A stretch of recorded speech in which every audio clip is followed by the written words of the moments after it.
Let's work on it together, but let's do it in the context of an open government that's providing essential services to the American people. That's all that we're proposing to do, and the fact that they refuse to do that shows how unreasonable their position is. I think we're headed to a shutdown because the Democrats won't do the right thing. I hope they change their mind, but we're going to see. We have to keep essential services functioning as well as possible if the Democrats shut down the government, and Russ has been tasked with making sure that's possible. During the conversation we just had with Chuck Schumer and Hakeem Jeffries was, they have some crazy ideas. Giving taxpayer money to illegal aliens for health care, that's a crazy idea. Funding transgender surgeries in Peru, that's a crazy idea. We've been trying to fix it for the 8 months that we've been in office, but every single thing that they accuse about being broken about American health care is policy the Democrats have supported for the past decade. So if they want to talk about how to fix American health care policy, let's do it. The Speaker would love to do it. The Senate Majority Leader would love to do it. Let's work on it together, but let's do it in the context of an open government that's providing essential services to the American people. That's all that we're proposing to do, and the fact that they refuse to do that shows how unreasonable their position is. I think we're headed to a shutdown because the Democrats won't do the right thing. I hope they change their mind, but we're going to see. I'll let the Speaker say a few words. Thank you, Vice President Vance. I want to thank the President as well. They showed strong leadership today. They invited the 4 leaders over here because the President is operating in good faith, and he demonstrated that very well. The problem is that Chuck Schumer and Leader Jeffries refuse to acknowledge the simple facts. Let's review what the simple facts are. As the Vice President was saying, this is the common sense thing to do. This is the right thing to do. This is the simple thing to do. By way of review, the House is getting back to the way the regular appropriations process is supposed to work. 12 separate appropriations bills passed through the House Appropriations Committee, 3 off the floor. The Senate doing their work as well. All this in bipartisan fashion, by the way. They passed 3 bills in the Senate. Those bills don't match up exactly. So for the first time in years, since 2019, you have a conference committee that is being constituted between the House and the Senate. This is the way a bill becomes a law. They work out the differences. All this is happening in bipartisan fashion. The problem is we've run out of clock. September 30th is the end of the fiscal year, so we need a little more time. So what we did in the Republican majority is the right, responsible, simple thing. A clean, continuing resolution, a short-term, nonpartisan continuing resolution. It's only 24 pages in length. Leader Thune has a copy if you want to see the exhibit. There's nothing partisan in here. No policy writers, none of our big party preferences, because we want to do the right thing by the American people and allow more time for negotiation. Now, there's a reason that Chuck Schumer and Hakeem Jeffries have come out here, stomped the feet, saying that they can't go along with this. They're trying to bring in extraneous issues. They issued a counterproposal. You should go take a look at what they requested. $1.5 trillion in new spending that is unrelated to the ongoing appropriations process. They wanted to, as you said, restore taxpayer-funded benefits, okay? Hard-working taxpayers in America, they want to take your funds and give that for benefits to illegal aliens. They want to restore that because we got rid of it. They want to prop up left-leaning media outlets. $500 million they threw in on top of that.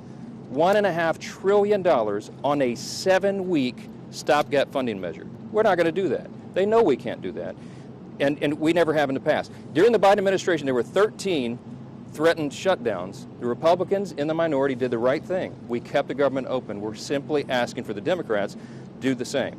Again, I want to thank President Trump for the strong, solid leadership. He listened to the arguments, and they just wouldn't acknowledge the simple facts. I want to thank Vice President here for showing his leadership as well. If the Democrats make the decision to shut the government down, the consequences are on them, and I think it's absolutely tragic. We've never said that was a good idea. We never believed it is. And I want you to remember, when we voted in the House, we passed it out of the House. The House has done its job. We did that almost 2 weeks ago. Every Democrat in the House except one voted to shut the government down. That is the record, and don't forget it. I'll ask Leader Thune to step in here. Well, thanks, Mr. Speaker, Mr. Vice President. This right here, ladies and gentlemen, is what we're talking about. 24 pages. It's a continuing resolution to fund the government through November the 21st. I don't know where they're saying this is some huge partisan thing. This is something we do fairly routinely. And when the Democrats had the majority on 13 different occasions, they had the majority, President Biden was in the White House, we passed continuing resolutions to fund the government. This is purely and simply hostage-taking on behalf of the Democrats. The Republicans are united. House Republicans, Senate Republicans, President Trump. The House has passed a clean funding resolution to fund the government till November the 21st. It's clean, it is bipartisan, and it is short term. But it gives us enough time to finish the appropriations process, which is the way we should be funding the government. So Republicans in the House, in the Senate, President United, they've passed the bill. This is sitting right now at the Senate desk. We could pick it up and pass it tonight. We could pick it up and pass it tomorrow before the government shuts down. And then we don't have a government shutdown. It is totally up to the Democrats, because right now they are the only thing standing between the American people and the government shutting down. We're all in favor of funding the government, and this is something that's been done routinely 13 different times by the Democrats when they had the majority. So it's to me, it's purely a hostage-taking exercise on the part of the Democrats. We are willing to sit down and work with them on some of the issues they want to talk about, whether it's the extension of premium tax credits with reforms. We're happy to have that conversation.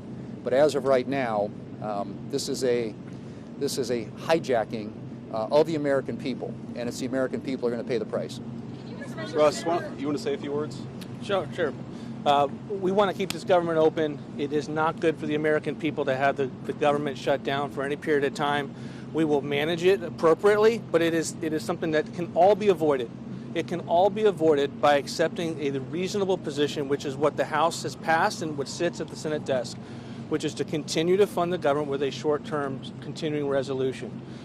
It has never been a viewpoint that $1.5 trillion is a reasonable amount of spending to be included on a short-term CR. This is hostage-taking. It is not something that we are going to accept, and we hope that the Democrats come back from the brink, fund this government, and allow us to move forward. Thank you. Great. Mr. What's up? President, so just to be clear, is there room for negotiation here with Democrats? And you mentioned you believe that we are headed toward a government shutdown. Is the federal government preparing to fire federal workers if the government does indeed shut down? Well, first of all, we have to keep essential services functioning as well as possible if the Democrats shut down the government, and Russ has been tasked with making sure that's possible.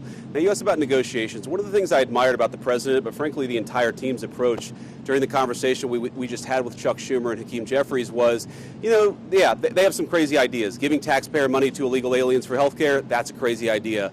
Funding transgender surgeries in Peru, that's a crazy idea. But they had some ideas that I actually thought were reasonable, and they had some ideas that the president thought was reasonable. What's not reasonable is to hold those ideas as leverage and to shut down the government unless we give you everything that you want. There were multiple times where Leader Jeffries or Leader Schumer would say, you know what, we should be doing this, and the President of the United States would say, yeah, absolutely, let's have that conversation, but we're going to do it in the context of the people's government being open. We're not going to let you take the people's government hostage and then give you everything that you want. And that's really the state of the negotiation. Yeah, let's have a conversation, let's have a negotiation, but we're not going to shut down the government because we won't give the Democrats everything that they want. Caitlin. Can you respond to what Senator Schumer said, that there were aspects about health care and need for certain people that the president was learning about for the first time in that meeting? And was the president open to a deal on the ACA subsidies?